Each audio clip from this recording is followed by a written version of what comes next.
Hello and welcome to the Business Show podcast here on Radio Newark and in collaboration with Newark Business Club. I'm one of your hosts, Simon Gabitas, and I'm joined by, go on, give us a smile. It's Mr. Michael Hardy. Hello, Michael. How are you? Hello, Simon. I'm good form. Thank you. Good form. Another new venue for us this month. Probably Online. People are, online. It's like going back 4 years. And being on we're a Google Meets, not Zoom, but So Next slide, please. But yeah, I mean, Radio Newark's obviously going through some changes, which are very exciting. Actually, Phil was talking me through some of those and previously, and you know, change is good. Change is good, but enough of that for the moment. Let's just talk about what's coming up on this month's show. This month's show, yeah, another month. So let's talk about that, because we've got lots going on. We're going to talk about some meeting highlights. We're also going to a brief discussion about some of the other things we've been doing this month, hustings and patrons dinner. We're then going to have your favorite part of the show, Simon. We're going to talk about the big quiz. Then we're going to look at grants, who gives a book, action group updates, and the July meeting. So as ever, busy show. But because we're on Google Meets with no guests this month, we took a decision that while there was a bit of flux, we'd just you'd have the pleasure of yourself, Simon, and myself. So, well, why not? That's enough sometimes. More than enough. Okay, so Simon, last month's highlights. So last month we had another busy meeting. I did say in the meeting that actually there is a direct correlation with the weather and more people coming out. It was sunny. I actually had to be careful because it was very bright in the morning, which was lovely. And I think we had another 90 people in the room. We had lots going on. So we had the charity of the quarter. That was last month. So we had 3 charities presenting to us last month. And we can actually say who won that now for people that might be driving or listening to this podcast. But we had Eden Links, Me&D Charity, and Positively Empowered Kids. So we had 3 presentations. Again, lots of fantastic information.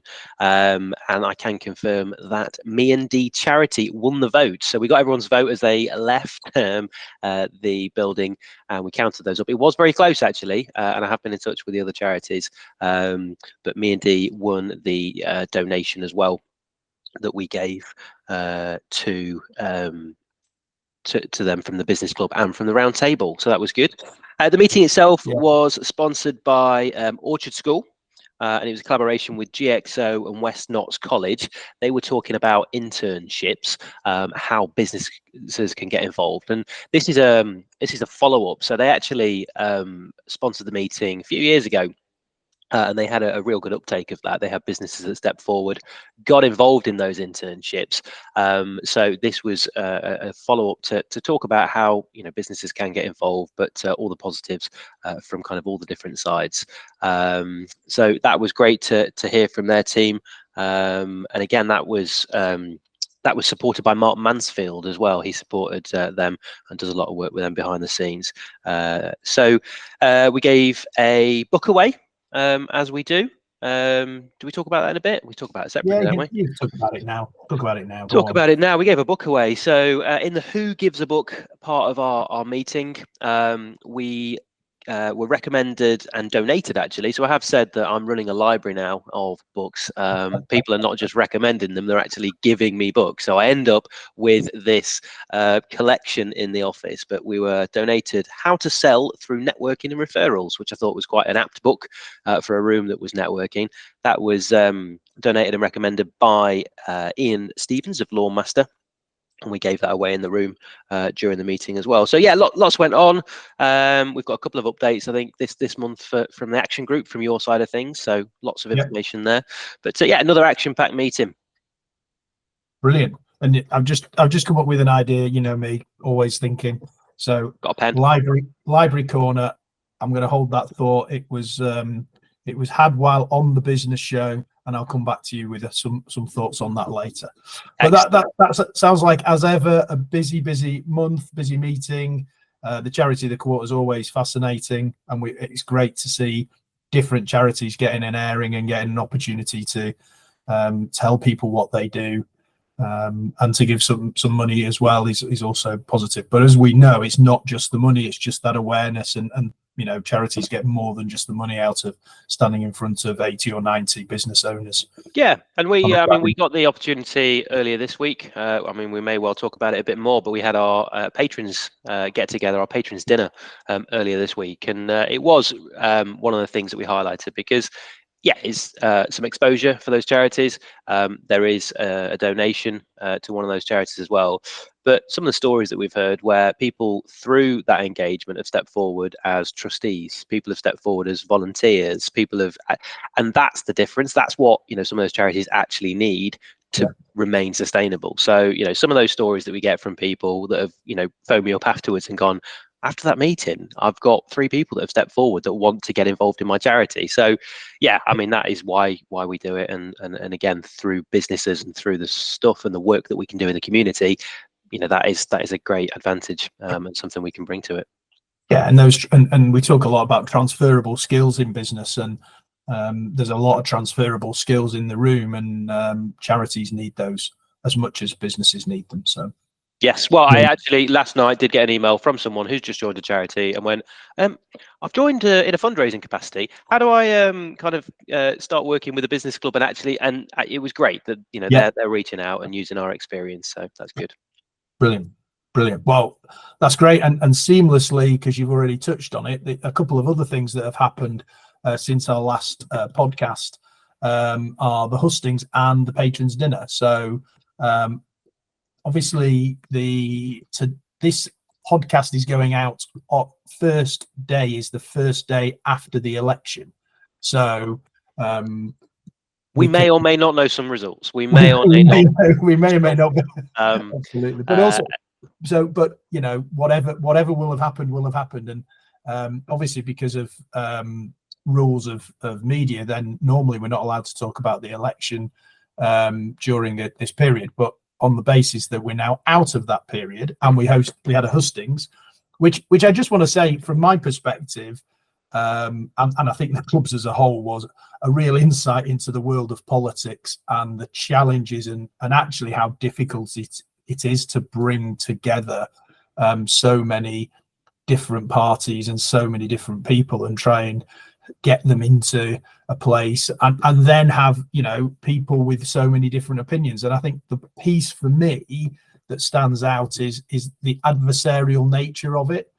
And I think in business we talk a lot about collaboration, we talk a lot about working together, and I think certainly it felt from a personal perspective that it was more about the adversarial piece than the collaboration piece. And I think that's something I've taken away from being only on the very edge of it, but still, being involved in that environment for a short while. So yeah, and you're right. I think during if you're in a business, you don't actively go out to spend time with people that don't have the same views, values, disagree with policies, and it's an interesting environment. And it's the idea is to have healthy debate, and that is fantastic, and you need that. But yeah, you're right, in a business environment it's very, very, very different. You don't go and sit there with your competitors and sit down in front of people that might be your audience, if you like, your customer, and say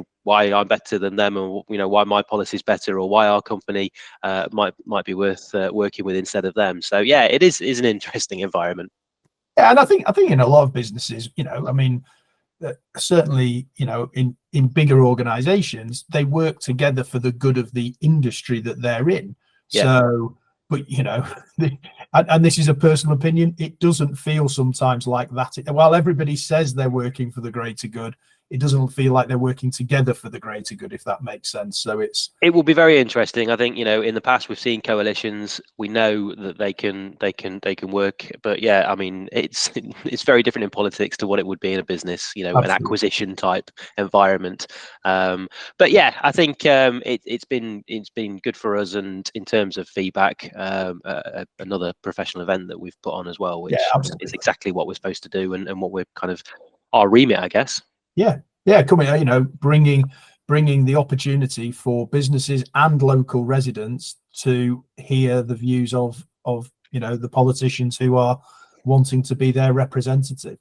And I think you got a little bit of was it the Times who turned up, Sunday Times, Simon? So I got a message from the Sunday Times asking to come, and when I shared it around our committee group, I genuinely wasn't sure whether it was spam. But they had an interest in the quintessential market town of Newark-on-Trent. Matt Rudd was doing a bit of a kind of tour around the UK, and he'd been to quite a few hustings and wanted to come over to Newark. So that was good. He, got to spend some time in Newark as well. We encouraged him afterwards to spend some time in our little historic market town, which he did. He had some food afterwards, which again, great for people to see that and have the exposure and go and tell people about what we're all about. But yeah, we got a write up. There was a mention of Newark Business Club in the Sunday Times last week as well. So again, it's good that people have got an interest in Newark. And I think unfortunately not in the print version, but in the online version, they mentioned the young host of the evening. So glad that you said that, Michael. The young host. It was out of the content in there, you picked that bit up straight away. So yeah, I'm not sure what the age difference is between me and the person that actually wrote that, but yeah, the young host. We'll go with it. Yeah, he looked a lot older than you, even if his date of birth was very similar. Not to be repeated. Oh dear. And obviously we won't say that in public or put that out. Oh dear. Anyway, moving on to the patrons evening, the patrons dinner, which we've hosted, which is obviously the patrons, we're into our second year of patrons. Mm-hmm. Part of the rationale for being a patron is to have an input into the business club, how it's run, some of the ideas, give feedback. And on a day-to-day basis, that's great, but it's good to get them all into a room for an evening, which we did at Not My Monkey this year, which was a fantastic venue. And we really appreciate the hospitality that they provided for us. Yeah. But it was great for the 7 patrons to get together, talk about what's good, what, some of the challenges they're seeing, what they're seeing in other business clubs, and just bring that together so that it helps us continue to evolve the Newark Business Club, which we're all very passionate about and want to see continue to thrive long into the future. Yeah, I think we, I said on the evening, we worked closely with Kevin and the team at Not My Monkey to put on a bit of a menu that allowed us to not just share food, but share ideas. So it was more of a kind of small plate sharing type of setup, and that allowed us to move around the room. It allowed me to spend some time and talk to all of the patron sponsors, and it's probably worth mentioning all of those 7 patron sponsors because again they've come on the journey with us again for another year. So we've got and all of them were represented at the patrons evening, which was fantastic. So we've got Gusto Group in there, we've got Barcode Warehouse, Peachy Events, Reflect Recruitment Group, Motivinity, Funding Round, and of course our partnership with Radio Newark. So it was great to have again lots of different people in the room, lots of different thoughts. We came away knowing that actually we feel like we've added value again for another year for patron sponsors, but there's also more stuff that we can do, and that's the point of that get together. It's understanding how, as the business club, as the voice for business in Newark, how we collectively work together. And I think one of the examples was actually this podcast. So this podcast was a collaboration, it was a partnership, and we talked about Barcode Warehouse actually, and they had put the YouTube clip onto their social media profiles, and it's had thousands and thousands of views now, which is brilliant. And that's exactly how working in collaboration, working in partnership really should work. And yeah, that was another example of how working together with the patron sponsors we can maximize some of that engagement. So yeah, really positive night. The food, like you say, was fantastic. The hospitality was brilliant from Not My Monkey, and yeah, just another good event I think from the committee, and fantastic organization I think. Yeah, absolutely. And for those of you who are listening in on the way into the July meeting, or if you're watching this in the first couple of weeks, we do have another event in July, 19th of July. We should give that a plug, Simon. I actually brought my leaflets with me. So we're going to be giving those out. If you're driving on the way to the meeting, we're going to be mentioning that at the meeting, and you can book tickets. So I think during the break, during the end of the meeting, we're going to be selling tickets for that event. So we've got live music. There's going to be a barbecue, and then there's going to be mind reading and mentalism from Luch, who is a world-class entertainer, and luckily he lives fairly close to us in Newark, and he's going to be performing for us on the night. So yeah, tickets are going to be for sale, £25, and that includes everything: your food, welcome drink. The bar will be open as well, so it's going to be at 6 o'clock till 8:30, and then probably open a bit later after that on the 19th, Friday the 19th of July. So yeah, we hope to see lots of people from the business club. But it's also worth pointing out, this is something we've been asked about quite a few times, and some of the people that maybe can't make our breakfast meetings, whether it be opening a shop, childcare arrangements, whatever reason, people have asked us if we can create some kind of informal evening event. So this is the first time we've been able to kind of put something on. There's lots of organisation that's happened behind the scenes to get this done, but we've kind of said this is Newark Business Club and Friends, so we have very much wanted to include the team over at Grantham Business Club, and the team at Lincoln Business Club. So we're hoping to see lots of people from there as well, and really kind of pulling and collaborating everyone together in a bit of an informal environment. Yeah, absolutely. Should be a great evening. But yeah, so hopefully get a flavour of all the things that have been going on in the last month and in the next month. So great stuff. Right. So Simon, you've put this off long enough. It's time for the business show big quiz. Excellent. With the big caveat that Simon's not actually paid any attention to a lot of news recently because he's been very busy. But yeah, anyway, let's go. Okay, so 3 questions. First question. I thought I couldn't, obviously the election has been a big part of the last month, and it's going to be a big part of the next month. So I thought I'd ask a very, very straightforward question about Westminster. What are you going to say? Who did you vote for? No. So do you know how many seats there are in Parliament? I don't know the exact figure. It's about 700. 650. Okay, all right. Okay. So it's fair to those, and it's quite. They should put 50 more in. That's one of the things I've been thinking about for a while.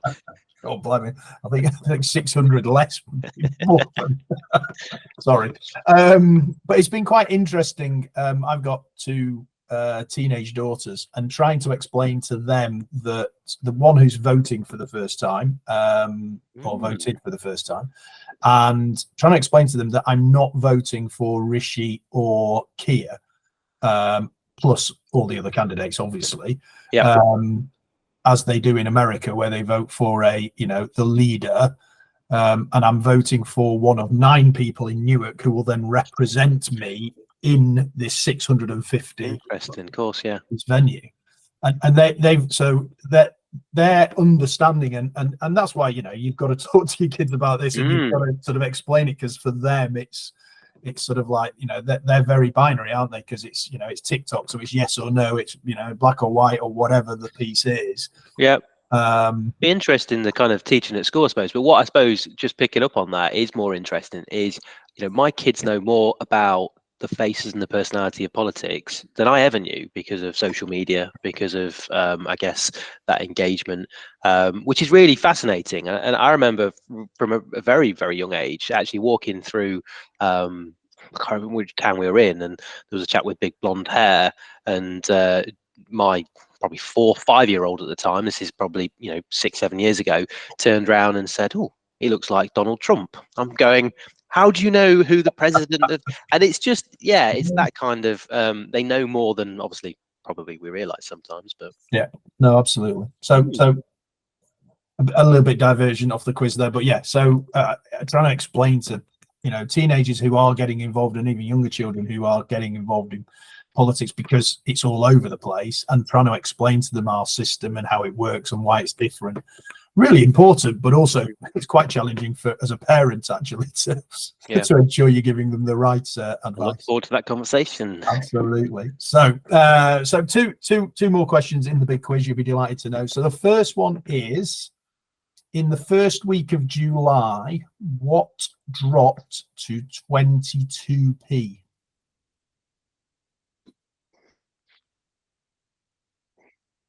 Now, silence is never a good look No, on. no, it's not. I mean, I'm looking at also probably my salary, Michael. To be honest, You overpaid. yeah. Thanks for that. That's for the year, not Not per this hour. week. 22p. I don't know. I really don't know. Okay, so it's 1 kilowatt of electricity. I was going to say something to do with electricity, but I just didn't know what unit that would be. So that's dropped. Yeah, so they're now every 6 months they're changing, and this is for homeowners. So I know businesses will be screaming at the radio, saying, ours hasn't changed because the cap doesn't work for businesses. Right. Which that's another debate that we look after homeowners, but actually, what are we doing to support businesses in this fluctuating world of utility prices? But yeah, so every 6 months they review the cost, and they now have this maximum unit of energy they can charge for electricity and for gas, and first week of July it changes, and it's come down.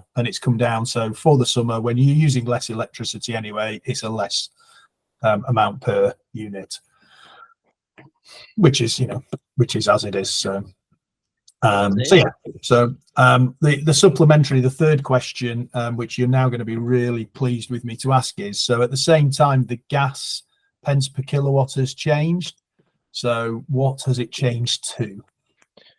I genuinely haven't got a clue, and I would love that I'd have access to some more internet devices in this room right now. Are we pence? Is it pounds? Well, if you start from that, electricity is 22p, and gas is cheaper than electricity. So we'll go with 15 pence. Oh, it's 5.48p. 5.48p. Yeah. Which I'm sure. Yeah. Okay. 5.48p. So there we go. So that's a big quiz this week. So a bit of education, bit of chat, and a bit of fun at your expense, which is what we all love. Why not? Why not? But again, linking it back to obviously business as well. Exactly. Okay, so with grants for you. So Will Parkinson at the council has very kindly provided us with 2 different grants that are available. He is the champion of grants. He's got them. Champion of grants. He should have that as a job title, Michael. Lots of them at his fingertips. So he's given me 2 this week, or this month. So I'm going to read those out, and if they're of interest, please go and speak to Will, and if they're not, please go and speak to Will anyway, because he will be able to provide you with grants information. So the first one is flexible AI upskilling. This is a pilot program from the Department of Science, Innovation and Technology. It aims to increase AI adoption and address AI skills in the UK workforce by incentivizing employer-led investment. UK small and medium businesses can apply for funding towards the cost of AI skills training. This could be any training which supports employees to develop their technical skills, understanding of AI, and then be able to develop, deploy, and use AI in the role. An eligible business can apply for funding up to 50% of the cost of training. Micro businesses, so fewer than 10 employees, can access a maximum grant of 2,500. Small businesses, so fewer than 50, can access a maximum grant of 5,000. And medium businesses with fewer than 250 employees can access a grant of 10,000. Deadline is the 18th of August. So depending on when you listen to this pod, then from the 5th of July, when our meeting is, you've got anywhere between a day and 6 weeks to apply. But yeah, so that, I think that's, AI is something that we constantly hear about. I was talking to somebody the other day who's used AI to plan his summer holiday, which was quite fascinating. That's a story for another time. But yeah, so from a important area of the growth market, AI helping businesses, there's a grant there for you. So something to consider.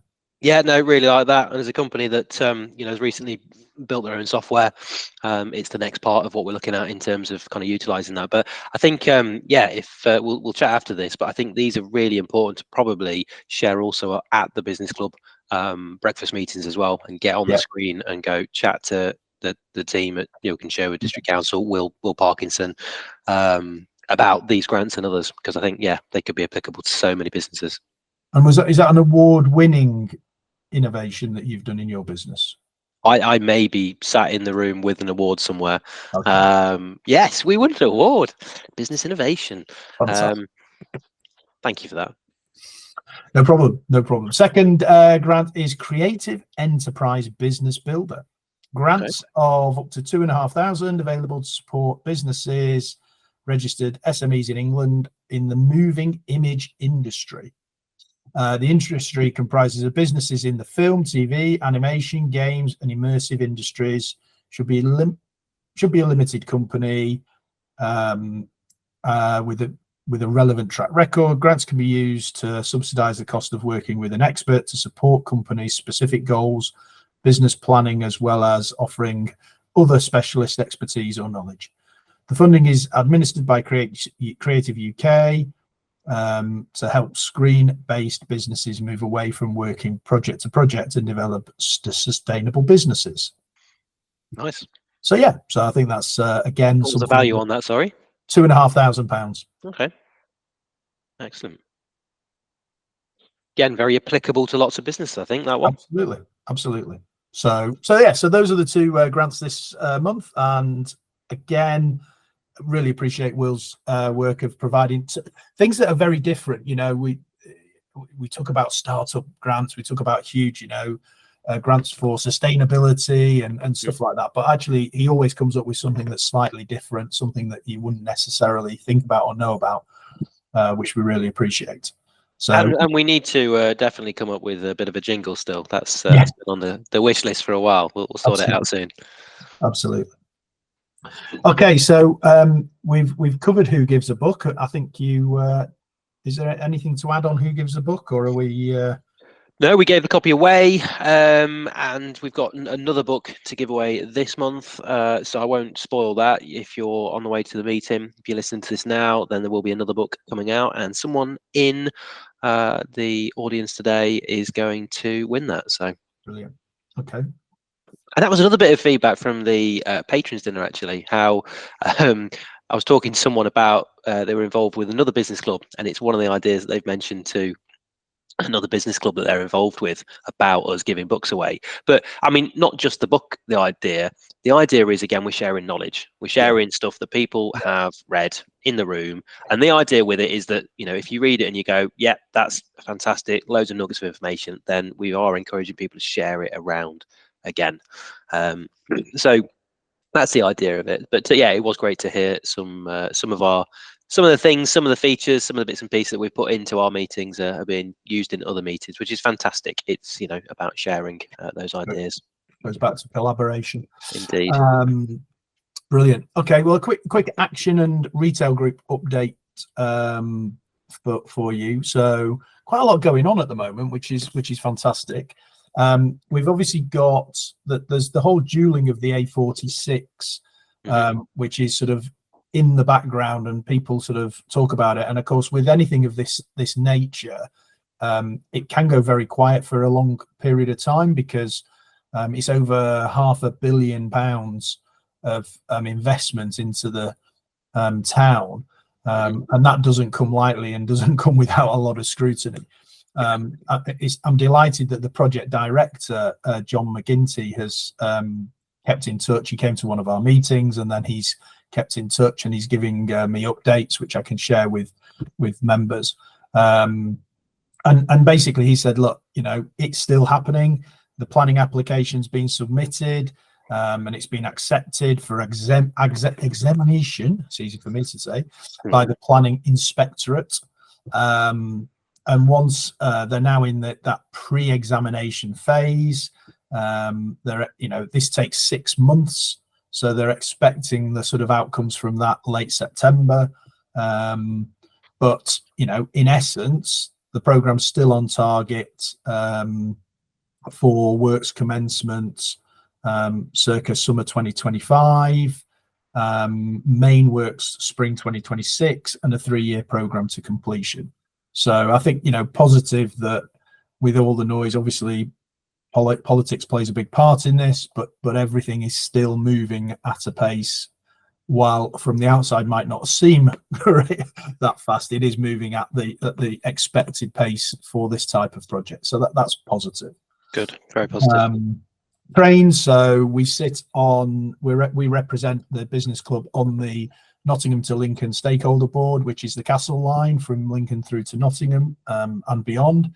And our big goal is 2 trains per hour between Nottingham and Newark and Lincoln. But the first thing to do is to get 1 train per hour, because we don't have that at this present moment in time. We had a really good meeting in June where all the indication is that we're going to get all our hourly trains back. So we will have 1 train per hour from December this year for our Nottingham to Lincoln service, which is great news. Fantastic, yeah. And a really, really big step forward. And the big ask, actually, EMR are now saying they feel they're in a position to push for 2 trains per hour within the next, I would say, 2.5 years. And I say 2.5 years because it's December where these things happen. So it'll either be December 25 or December 26. Yep. That if we push for 25, then we might get 26. But if you go from a train an hour to 2 trains an hour in that period of time, that's a huge step forward and a real investment and opportunity for our town to be linked with 2 major cities and to have that connectivity which will allow commuting both ways and leisure both ways, which is great for the environment, good for sustainability, and just a real great connectivity for our town. We talk about how we can get to London in 1 hour and 15 minutes, and sometimes it can take us 3 hours to get to Nottingham because of the train patterns. So being able to improve that is something that we've been pushing for. So that again feels like there's some real momentum there, and more positive transport news. Absolutely. And we're coming to that stage. July is the last month for the long-term towns fund to get their bids in and their proposals. And as a business club, we're backing the business improvement district bid for the Newark town centre. So I know James Carpenter's working with Penny from who chairs that board, and yourself as well, Simon, obviously sitting on the Towns Fund board, to ensure that we get best chance of having seed funding, as I call it. So that initial amount of money doesn't get huge, that allows us to actually get the project off the ground. Get some traction, isn't it? I think, and again, it's important as a business club that we are involved, and it's great that, again, other stakeholders firmly want Newark Business Club involved in these things. So through the Newark Town Centre Partnership, as you mentioned, through the Newark Town Board, the funding, we are helping. We're helping to influence, but we're taking ideas, and obviously the work that we've done with the action group and the wider business club to start to kind of get people's feelings as well. I think it's again, real engagement, and it's been great to see so many people passionate about Newark. So yeah, absolutely. So, and then the next Action and Retail Group meeting is the 22nd of July, and that's once again at the Organ Grinder on Pelham Street. Is it Pelham Street? Yeah. And just to say that we really appreciate Jason and the guys there who look after us. They provide the room, the monkey room, which I think is quite apt for a meeting that I'm hosting. So they provide the monkey room for us. You cheeky monkey. Free of charge, which we do appreciate, and that they're always welcoming to us. So thank you, Jason, team down there. Excellent. So this month's meeting, Simon, what's coming up in the July meeting? So sponsored by Elements Green. We're going to be hearing more about some of their plans around solar. They're going to be talking about what they're doing, and again, it's that engagement with the business community that we're keen that happens, Yeah. so that people know what's going on there. So yeah, we're going to be hearing from a couple of their senior team, which is great. We are then also going to hear later on from Jack Good over at Reusebox. Went to go and see Jack the other day and chat about what he's going to talk about. So excited to hear a bit more about not just their journey, but how other people can get involved with something similar. How their business works and how their business is kind of driven by purpose. So we're going to hear that. We're kind of probably going to have a bit of an exercise afterwards where we talk about businesses in the room and how they can kind of get involved, and again, kind of coming back to collaborate, it seems to be the word of this podcast, but Absolutely. how other businesses can collaborate, work together. And there'll be some examples of other towns and cities that have done some amazing things to recreate products, to reuse, as part of a kind of circular economy piece. We are going to have our normal networking, so we'll be round the table networking, and looking at the list of tickets. Actually, it looks like there's some new people in the room, which is fantastic. We've seen that quite a lot recently, so people are obviously talking about Newark Business Club and recommending it. So it's great to see. Yeah, more and more people, and we see that from the business card draw. So we have the business card draw where we have visitors, new people to the meeting, and then existing members, and we do 2 draws for a bit of a write-up on the newsletter and then in the Newark Advertiser as well. But we can physically see through the business cards in there that we've got the new people coming through. We're also then going to hear from Steph Wright from Gusto Group. So on this kind of sustainability, kind of green link for the meeting, Steph is going to be coming to talk to us again, a bit of a plan for the Newark, the funding, the long-term funding, and some of the plans that he would like to see. So I won't spoil some of that, but yeah, he's got some exciting stuff that he wants to share with people in terms of his vision and what he'd like to support. And I think, yeah, other than that, lots of tea, coffee, networking time, and of course, we are going to be shouting about our summer social. Which I mentioned again. So 19th of July, Friday the 19th of July, you can buy your tickets at the meeting on Friday. So yeah, we're going to be shouting about that as well. Brilliant. An action-packed, informative, insightful meeting. Now that you've just said that, there is actually an action group update. Yeah, I'm glad you said that. I'm not sure whether you meant to or not, but we've got an action group update from yourself, which well, I mean, it comes in form of a video because that's actually how we kind of should do it moving forwards. And even when you're in the room, we record videos and people go, hang on, that's you up there, you sat down there. But you've actually done a really, really clever video around town with you in different locations. So looking forward to playing that and people getting some of the updates that we've just spoken about. But you'll get to see those on the screen and hear from yourself at the meeting. Absolutely. And, part of my own development there of how I can be a bit more engaging through my video use. So always developing, always personal development. 360. So that's almost the end of this month's podcast. No guests, but we'll get guests back to give you some other insights. We will. And we're going to be probably in a different location as well. Well, hopefully, I think Radio Newark are sort of probably about the end of July, early August. So whether we get the new location for our next podcast, we'll have to see. But watch this space. But before we finish, my words of wisdom. So I've been listening to a new podcast, Jake Humphrey's High Performance Podcast. I don't know if you've heard of it. Great podcast. Yeah, really interesting. And he came out with a phrase which I thought was fantastic. And as usual, it's good, fantastic, really good. So I'm going to use it and nick it. But I will reference Jake Humphries when I say it because it sounds like he's giving it to me personally. When you next see him, yeah, absolutely. But they say, do the best you can, where you are with what you've got. Bottom. And I think just think about that. Do the best you can, where you are with what you've got. And if you think about that, that's like, yeah. I'll say no more. I will thank you. I don't think that needs anything else adding to it. So thanks again to Phil and the team at Radio Newark for putting this together. We appreciate their support. And Simon, thanks for hosting and being a great chair of the business club. And we look forward to seeing you and speaking to you all next month. Thank you to you too, Michael. Thank you again to Radio Newark, and we'll see you next month.